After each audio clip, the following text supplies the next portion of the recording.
CEO yang ada kan. Dia dulu asal bukan tiba-tiba jadi CEO. Bukan CEO plural kan. Dia bukan tiba-tiba jadi CEO, dia daripada bawah, kemudian ada jawatan tertentu, mungkin dihantar ke satu tempat, dah berjaya manage beberapa tempat, kemudian dipercayai untuk CEO contoh. Dan tak selama-lamanya jadi CEO. Macam tu. Orang lain pula jadi CEO. Contoh, you all yang ada kat depan ni, cuba letak jawatan. Buat surat, saya dengan ini berhasrat untuk meletakkan jawatan saya. Contoh, bahagian HR department akan keluarkan iklan kerja kosong untuk ganti tempat kita. Nak bagi tahu bukan kita punya. Bila cakap tu jawatan saya ni jawatan lah tu. Confident ni. Itu yang pernah saya dulu tengok macam mana satu soalan ditanya. Jam tu siapa punya? Dia tanya. Angkat tangan kita kan. Jam tu siapa punya? Kita tentukan jawab. Jam saya lah. Jam saya lah ni, saya beli, dia kata. Soalan kedua, tangan tu siapa punya? Dah. Tangan tu siapa punya? Kan? Bila tangan tu pun Tuhan punya, tubuh badan kita pun Tuhan punya, macam mana kita boleh tergamak mengaku ada benda tu kita punya? Macam tu soalan yang menyebabkan saya banyak agak menung masa tu. Sebab saya salah seorang ditanya soalan tu. Kan? Orang asam Ustazah tu. Adalah Ustazah tu tanya. Kemudian Malaikat Jibril dia ada beritahu dekat Prophet Muhammad, beritahu kat Nabi Muhammad sebagai pesanan kepada kita. Pertama, hiduplah sesuka hati kamu kerana sampai masanya kamu akan mati. Kedua, sayangilah, cintailah sesiapa sahaja sesuka hati kamu kerana sampai masanya kamu akan berpisah dengannya. Ingat kaum perempuan, suami bukan hak mutlak kamu. Dah, isteri pun bukan hak mutlak suami. Okey. Bukan apa 2 hari ni teruk betul orang lelaki kena kan. Simple aja. Hati-hati. Itu cerita orang dia kahwin lah, apalah, inilah itulah yang kau marah ni. Sabar. Sabar.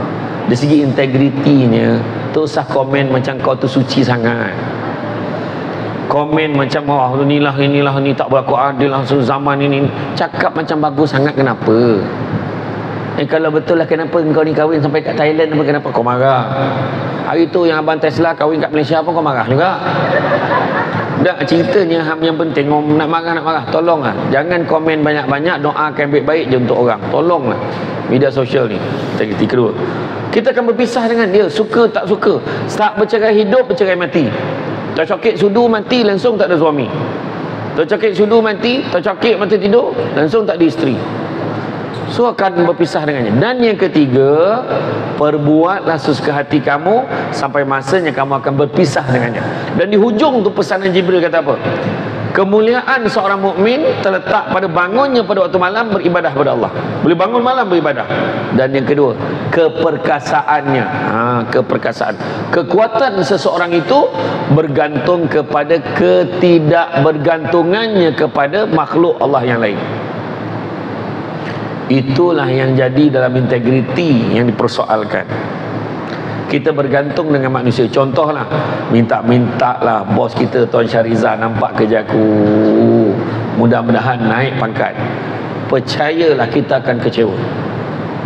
Sebab bos kita pun dia kena dalam meeting, bincang dengan board apa semua macam-macam idea yang akan bukakan mata dan kepalanya sama ada nak pilih dia ni, pilih dia ni, pilih dia ni, pilih dia ni. That's why jangan berharap kepada manusia.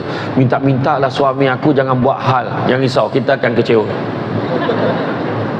Minta-mintalah isteri aku tak buat perangai, jangan risau, lelaki pun akan kecewa. Tapi kita cakap, ya Tuhanku, tolong jagakan dia untukku. Serah pada Allah. Mungkin dia terlajak, mungkin dia terlangsung, mungkin dia tersilap langkah. Tetapi kena faham, suami lelaki manusia biasa, isteri wanita manusia biasa. Segomok-gomok ikan ada tulangnya, sekuih-kuih ikan ada isi. Sebaik-baik manusia ada kekurangannya, selemah seburuk-buruk manusia ada kelebihannya. Kalau kita pilih nak tengok keburukan, memang jumpa. Terpulanglah nak pilih yang baik atau tidak. Cari kelemahan ni syarikat kita ni, mesti akan jumpa. Macam saya sebut tadi, kat luar nampak contoh saya kata itu kan. Tapi bila kita pilih kelebihannya, mungkin nampak 4 spice. Kan? Berdiri-berdiri nampak tempat makannya tu. Kan? Awak ada kelebihan, cantik tempat ni, grand, nampak macam ada gelanggang futsal. Kan? Contohlah kan, kita pilih kebaikan. Nak cari kelemahan, cari keburukan, memang kita akan jumpa. Itu pilihan kita. So bila berbalik pada integriti ni apa? Integriti ni segala benda-benda yang baik. Kalau kita tengok, integriti berasal daripada perkataan tadi dah dihuraikan tentang integriti kan. Saya faham dah dihuraikan tentang integriti. Jadi apakah integriti? Saya nak tanya. Dia dah mula. Dia dah mula. Saya pernah ceramah maulud kan? Dekat Kuala Pilah, tak payah sebutlah masjid mana. Saya ceramah tentang maulud ni, saya tanya, "Makcik, apa maksud selawat, makcik? Makcik, apa maksud selawat?" Satu makcik terjawab. Nak ceramah lah, tanya pula. Mana sound aku? Dia sound ni memang kurang asam samsing makcik ni kan. Tapi apa yang kita cerita tentang integriti ni, dia berasal daripada struktur, istilah ni daripada struktur pembinaan bangunan, kekukuhan struktur binaan bangunan, engineering. Dia bermaksud kekukuhan, keteguhan. So kalau tengok Kamus Dewan Bahasa dan Pustaka edisi yang ketiga, membawa maksud kekukuhan, keutuhan, kejujuran, ketelusan, kesempurnaan. Itu maksud integriti. Itu maksud dia. Dan kalau buka Kamus Oxford, dalam bahasa Jawanya membawa maksud the state of being whole and undivided. Mana bersifat menyeluruh dan tidak berpilih kasih. Bukan senang. Jadi integriti ni terbayang dalam kepala kita apa? Rasuah. Tapi ia bukan hanya isu rasuah semata-mata. Semuanya, termasuklah ketepatan masa, pakaian yang kemas, cara bertutur, cara menyampaikan sesuatu, delivery, macam mana, siapkan tugasan, buat yang terbaik. Sebab Nabi Muhammad pernah sebut, Tuhan sangat suka, Allah sangat suka hambanya kalau melakukan satu amal pekerjaan, dilakukan dengan baik, teliti dan sempurna. Maknanya standardnya dah bagus dah. Tapi kenapa, minta maaf cakap, kenapa orang Melayu dikaitkan dengan benda-benda tak sempurna? Biasalah Melayu kan? Kontraktor ni Ustaz buat ni bumbung sengit, Melayu kot. Dia kata tangga ni patut arah sini, kenapa dia sengit ke sini? Melayu. Pokok berapa janji ni? Melayu kan? Jadi betul ke Melayu macam tu? Betul ke Melayu macam tu? Betul Melayu macam tu. Tak cari tanya orang Kemojan. Melayu betul macam tu. Tapi bila dia tambah plus dengan nilai Islam, tak sepatutnya Melayu macam tu. Tu cerita dia kan? Saya panggil kontraktor buat rumah saya, buat awning. Alhamdulillah buat awning kan, cantik buat. Dia dah ada rangka macam ni. Bila dia pasang, dia dah tebuk. Yang best tu dekat awning tu, dia dah tebuk lubang siap-siap. Maknanya nanti tinggal nak skrukannya. Sekali tiang kat sini, skru dekat sini. Boleh tak ngam pula. Ya pasal tak ngam? Alah lari sikit je start. Tak apa. Kita tutup dengan skru. Dia tutup dengan skru, dia tebuk lubang lain. Bila hujan apa berlaku? Menitik-nitik bocor. Buat pula gutter. Tahu gutter? Kan? Saluran air kat tepi bumbung kan? Sekali hujan, alhamdulillah boleh tengok saluran ni macam mana. Okey ke tak okey? Memang magic. Apa jenis saluran yang kau pasang ni? Gutter jenis apa kau pasang ni? Bagus betul. Air tak turun. Dia serap air ke apa? Tinjau ke atas, rupanya bertakung kat tengah. Ni apa bertakung ni? Tak apa Ustaz, senangnya dia tebuk arah majiran. Bayangkan ni kontraktor Melayu ni. Saya pun cakap dengan dia, kau jangan buat kerja macam ni. Kau cuba tengok rumah Cina depan rumah saya tu, rumah Cina kan. Tengok rumah Cina depan. Kenapa? Cuba tengok. Kan elok dia ada, dia tebuk kat tengah. Tak ada kan, semua hujung dengan hujung. Kau tengok elok.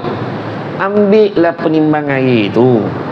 Timbang air tu kau sengitkan sikit, turunlah air. Patutnya kau kontraktor ajar aku benda ni, bukan aku ajar kau. Betul. Bayangkan. Contohlah. Jadi maknanya benda-benda yang baik tu semua. Maknanya baik, teliti dan sempurna, rajin, berdedikasi, tepat waktu. Tak boleh lagi dah, janji ada, janji siap, okey lah tu, janji aku buat, tak boleh dah macam tu. Asbol, tak boleh. Asbol, asal boleh, tak boleh. Dia mesti komplit kan, betul-betul kan. Dan begitu juga dalam prinsip integriti ni, dia jadi baik walaupun ada orang memahati ataupun tak ada orang memahati. Contoh macam tokek kedai kan, ada pekerja-pekerja kat restoran tu, lain kerjanya waktu bos ada dekat cashier. Dia lap meja, bawah meja pun lap, ambil order pun kan, dedikasi, cepat, berdiri, tak duduk langsung, sebab bos ada. 2 minggu lepas tu bos cuti 2 hari. Apa berlaku kat kedai tu? Alhamdulillah, masih kerja macam biasa, sebab ada CCTV. Mana ingat baik sangat sebab bos tak ada. Macam itulah prinsip ihsan. Prinsip ihsan maknanya kita bekerja seolah-olah kita nampak Tuhan. Dan kalaupun kita tak nampak Tuhan, kita yakin yang Tuhan nampak kita. Faham Macam orang perempuan contohnya, orang lelaki diam, orang perempuan. Kita naik kereta sampai dekat traffic light. Traffic light ada countdown 120 saat lagi. 119, 118, 117, 12 tengah malam. Tak ada satu umat pun dah kat jalan tu. Tak ada CCTV pun. Saya nak tanya, apa yang anda akan lakukan? Jalan. Itu jawapan perempuan. Saya tanya orang lelaki, apa yang lelaki akan buat? Tunggu. Itu beza lelaki dan perempuan. Lelaki adalah makhluk yang sangat sabar dan berpegang kepada sikap ihsan dan integriti. Apakah respon orang perempuan terhadap jawapan lelaki tadi? Tak penat ke jadi munafik? Itu jawab dia orang. Itu jawab dia orang. Itu ayat dia orang tu. Memetik daripada drama perempuan itu. Tak lama lagi saya akan keluarkan drama baru, lelaki ini. Tapi itulah dia ihsan. Maknanya dia tetap jaga peraturan. Itu saya marah bila pergi Putrajaya tu. Kita punya jaga disiplin. Nampak traffic light merah berhenti, hijau baru jalan, nampak kuning bersedia nak berhenti. Dia tak. Di Putrajaya akan simpang-simpang ni, belok kiri jika tiada kenderaan walaupun merah. Apa hal? Saya try buat kat Kuala Pilah, saya kena saman. Inilah teladan yang tidak baik ditunjukkan di Putrajaya. Wah, saya kata itulah kan. Tak adalah. Jadi makna kata kita tetap jaga peraturan walaupun tak ada yang memandang kita. Dia solat walaupun tak ada siapa memandang. Ada orang solat sebab orang tengok dia. Ada. Jadi hari ini nilai integriti ni perlu ada pada setiap orang. Nak berjaya dalam hidup, ada 5 perkara tak boleh elak. Pertama, prosesnya panjang, bukan tiba-tiba boleh berjaya. Bukan tiba-tiba boleh berjaya. Syamsul Bab bukan tiba-tiba jadi Syamsul Bab. Saya dulu asalnya legal advisor, pengarah undang-undang dan penguasaan. Sempat bekerja selama 13 tahun. Kemudian saya pun ambil keputusan. Saya ingat nak ceramah lah. Sebab orang jemput saya ceramah. Belum jemput saya ceramah, saya pun cakap dengan Pak Ngah saya. Macam mana Pak Ngah? Pak Ngah kata, kaki kau sebelah dah kat luar ke belum sebelum kau nak berhenti? Inilah jadi pengarah. Ada 80 penguasa enforcement, ada 10 pembantu takbir, ada 10 bailiff, ada 2 PA Yogesh Shima. Kan? Bila pagi pejabat tu bertabik macam tu, tolong angkat, bos pergi dekat pasar semua takut semua macam ni. Kalau saya masuklah tol nilai tu, tol Seremban tu yang berniaga buah tepi jalan, memang clear. Kemah weh, kejap lagi budak dia datang. Dia dah tahu dah. Dia nampak saya turun cermin macam ni. Oh, clear. Dia tahu dah. Dulu kan sampai masa saya bersara. Lepas tu bila saya cuti tanpa gaji selama setahun, tak sampai setahun bos saya panggil saya balik kerja. Bos saya panggil balik kerja. Sebab apa? Second man bagi advice tak sama dengan pengarah. So saya pun masuk kerja balik setelah 9 bulan. Bila 9 bulan kerja lagi teruk. Pagi kerja, malam ceramah. Pagi kerja, malam ceramah. Sabtu Ahad langsung tak duduk rumah. Kalau ceramah je jauh, terpaksa ambil cuti. Akhirnya saya dah tak pasti mana satu part time. Ceramah lagi banyak bekerja. So benda ni juga isu integriti. Saya makan gaji ni kat sini, tapi saya tak kerja sangat. Macam mana? So saya ambil keputusan bersara. Saya dah ada kad pesara. tunjuk dekat hotel dapat 10% discount. Tapi bukan semua hotel dapat. Oyo dapat lah. Hotel yang ni memang tak dapat lah. Ada hotel tu dekat Shah Alam tu, hotel top jugalah. Saya tanya, kat pesara boleh pakai. Ustaz jangan buat kelakar boleh tak? Sabarlah tu kan. Macam tu lah tuan-tuan, nasib saya. Tak apa. Tapi mana kata kita ni melalui, bukan tiba-tiba jadi macam tu. Dan akhirnya saya jadi penceramah. Tapi saya kena tahu, bukan, ingat dunia ni kesenangan memperdayakan, bukan selama-lama ni jadi penceramah. Saya jadi penebat. Sekarang ni hari-hari orang sampai tengok TikTok terjajak muka dia, jajak muka dia, tak ada muka lain ke? Saya pun muak tengok muka tu. Saya terpaksa kontrol berat badan saya sebabkan kejahatan orang yang crop video TikTok. Dah lah dia crop daripada penuh jadi macam ni sudah tengok muka bulat weh. Terpaksa saya kontrol. Saya kontrol. Tapi tidaklah bermakna saya tak makan apa-apa tak apalah, gula pun gula lah, tak apalah. Jadi makna kata kita ingat, bukan tiba-tiba jadi sesuatu, prosesnya panjang. Kedua, kena ada komitmen baru boleh berjaya. Ketiga, kena ada fokus baru boleh berjaya. Keempat, kena ada kepatuhan pada peraturan dan undang-undang, disiplin baru boleh berjaya. Dan yang kelima, kena ada apa yang disebut sebagai keberterusan, ataupun Cik Syarizal sebut sebagai konsistensi. Saya dan penceramah ramai sebut istiqamah. 5 ni buang salah satu tak boleh berjaya. Oh, tak nak proses panjang, nak cepat berjaya. Jangan risau. Ada orang yang cepat berjaya, cepat kaya, cepat dapat duit, cepat lingkup boleh. Ada. Sebab tak ada ilmu. Mungkin cepat naik, cepat turun. Betul? Berapa banyak? Ada. Pelakon baru meningkat naik, buat perangai langsung tak naik ke dah? Betul tak? Contoh, pemain bola sepak boleh tiba-tiba wakil kebangsaan? Tak boleh, kena main sekolah dulu, lepas tu main daerah, lepas tu main negeri, pernah main ikut peringkat tahun, kemudian dah main sini main remaja, main skuad simpanan dulu, lepas skuad simpanan main skuad utama. Lepas tu yang kedua, mesti ada komitmen, rajin datang training. Lepas tu kena ada fokus. Dengar coach tu ajar macam mana. Ni bola yang patut kau sepak, kau tanduk. Bola patut tanduk, kau sepak macam mana. Uhara lah game tu. Yang keempat, kena disiplin, ikut peraturan. Kalau kena duduk dekat perkampungan, dekat camp tu, duduklah kat camp tu, jangan keluar. Tak boleh keluar malam, tak boleh, tak dibenarkan. Berapa ramai bekas pemain bola sepak yang kena gugurkan sebab dia lari tengah malam pergi kelab malam. Dia keluar lepak kedai mamak, dia lari, dia digugurkan dalam skuad kebangsaan, dia takkan berjaya sebab disiplin. Dan yang kelima, konsistensi. Kejap skor, kejap tak, kejap menang, kejap tak, tak boleh. Tengok apa yang berlaku pada Liverpool last year kan.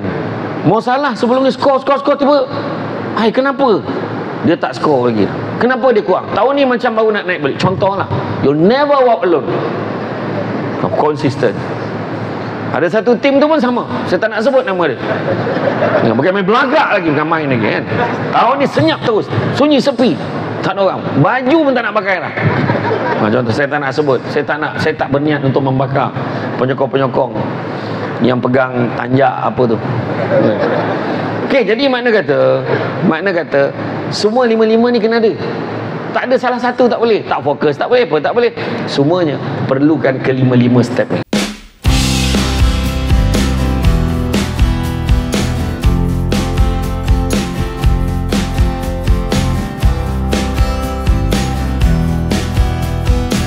Ada benda yang kita kena install dalam hati kita ni supaya kita boleh berjaya. Pertama, sabar. Dalam integriti kena sabar. Orang offer macam mana pun sabar. Awak tolong saya tolong awak. Sabar. Kesenangan yang memperdaya.